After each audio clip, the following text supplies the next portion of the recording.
Who's next?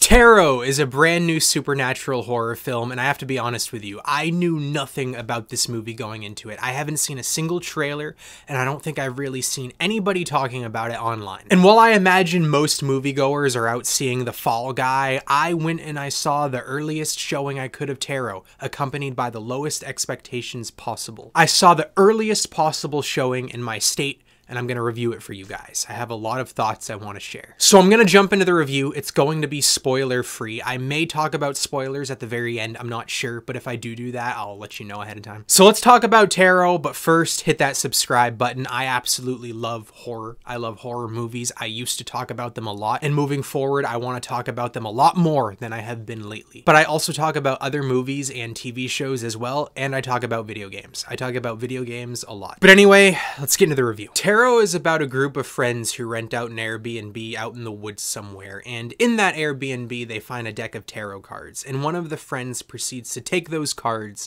and give her friends readings, but she ends up breaking an unspoken rule, which is that you don't give readings with cards that are not your own. And because she does this, she ends up unleashing some ancient curse, which ends up killing her friends one by one in ways that are very similar to the readings that she gave. Like I said before, I didn't really know much about this movie going into it. I didn't watch any of the trailers, but I did see the poster and I did read the general small description online when I purchased the tickets. And based on those two things, I thought this movie was going to be very serious and very dark and holier than thou, and just be one of those movies that just the tone was going to be way off. I like movies to be fun. I like horror movies to be fun most of the time. I know that's just a personal preference thing, but it's one of the main reasons that I went into this film with low expectations was the very limited marketing that I saw. But when I watched the introduction to this film, my mind actually kind of shifted. I thought I was going to enjoy this movie because the intro to this film is light. It's very fun. The tone is very non-serious, and I really enjoyed that. And this movie does have a pretty good introduction. But after that somewhat enjoyable introduction, the movie pretty much shifts into becoming exactly what I was expecting it to be in the first place.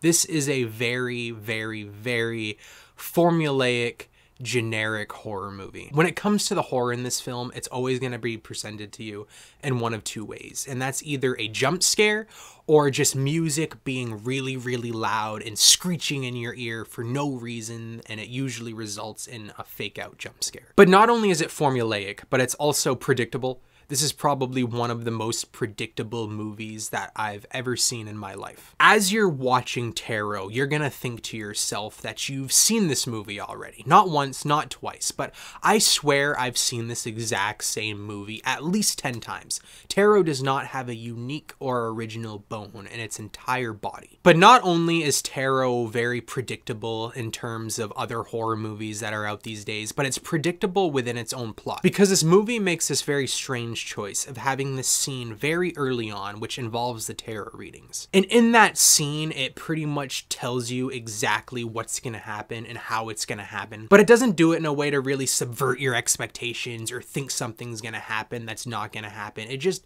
does it to do it. And then the movie tells you a million times that it's gonna play out the way that it told you it's gonna play out.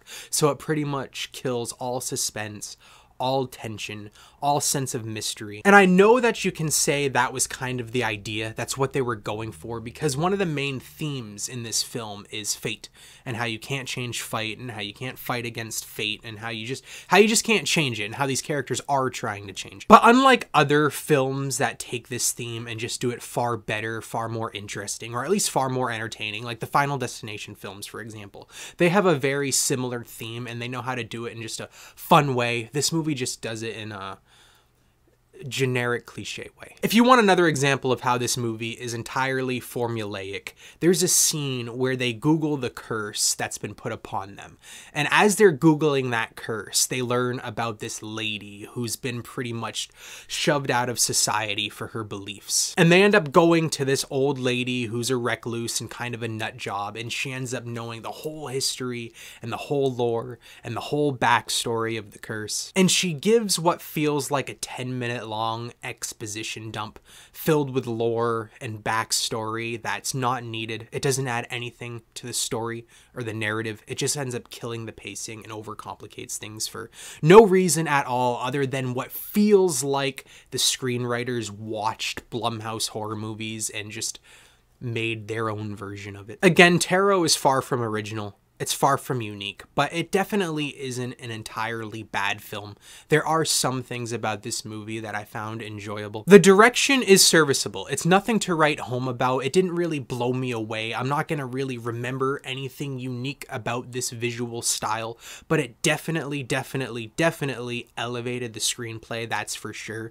And if these directors were given a better script, a better screenplay, I can honestly see it being a very good film. And the acting and the characterization wasn't bad. I ended up liking all the characters for the most part. I ended up liking what little character arc there was. Again, it was nothing to write home about, but it was exactly what you would expect from a Sony Pictures horror film called Tarot, but it could have been far worse, that's for sure. But my biggest good takeaway from this film was the visual design of the monsters and the ghouls, goblins, ghosts, whatever you want to call them. These beings that end up carrying out this curse. The visual style was really cool for all of them, and it was definitely the best thing about this film. The way that the horror is presented to us, the way that the horror is directed is, again, very generic and cliche. You're going to hear me say that a million times. But the visual style of these entities, I'll just call them, elevated those horror scenes a lot. They were creepy. I liked them. But there was one scene in particular. I'm just going to say it involves a saw.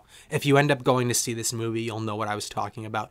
That scene actually unnerved me. It made me feel creeped out. But other than that, the horror wasn't very horrific. But anyway, as I sat in the theater watching the credits roll, I was very disappointed with this movie. But 5 minutes later, as I was driving home, I thought to myself, I had a good time. So take that for whatever it's worth. I'm definitely not going to buy the 4K or the Blu-ray on release day. I can't really recommend that you spend your hard-earned cash and go see this film. But if your theater has like a bargain day where tickets are like $5, I think this movie is absolutely worth $5, maybe even $6.50. And if you're a horror fan and you just pride yourself in seeing horror movies, this film is definitely worth it. It's worth just putting on your mental shelf of just horror knowledge, I guess. But in 5 years from now, when I'm browsing through my local used movie store and I see Tarot sitting on the shelf for maybe $5.97, I'll probably buy the Blu-ray or the 4K and I'll leave it on my shelf for a rainy day in case the urge ever arises again. But anyway, have you seen Tarot? If you have, let me know what you've thought about in the comments. If you haven't, let me know, do you plan to see this movie? Because again, it's far from great, but it does have some redeeming qualities about it, that's for sure. Next week, I'm going to review Kingdom of the Planet of the Apes. I absolutely love that franchise. And the week after that, I'm going to review Strangers Chapter 1. I love the Strangers films. But anyway, consider subscribing if you haven't already. And thank you for watching, especially if you watched this far.